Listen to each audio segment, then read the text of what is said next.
Well guys, to mathematically solve this is a pretty easy thing. This is the process which you're supposed to do in the exam.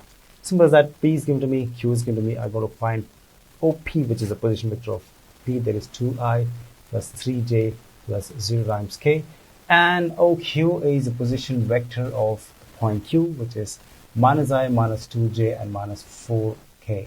Now to find PQ, it's pretty simple. I got to find OQ vector minus OP vector. So let's substitute this, guys. I have to write this guy, that is I minus 2j minus 4k, and I got to subtract this with I have 2i plus 3j plus 0 times k. So that looks like this. I have 1i minus of 2i. So anyway, this guy is minus I here. Okay, that's minus I minus 2i.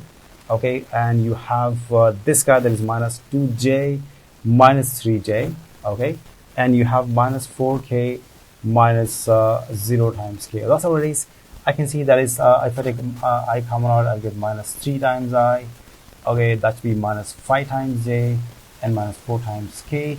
That would be minus 3i minus 5j minus 4k would be the vector PQ basically, and the direction ratios of this vector would be -3, -5, -4.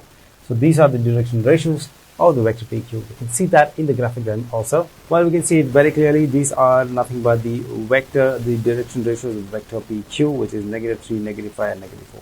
So that's it, guys. Simple as that. Any vector, you can actually find it in this form in the graphic diagram. You have this facility in your application. You can play around with this. Right.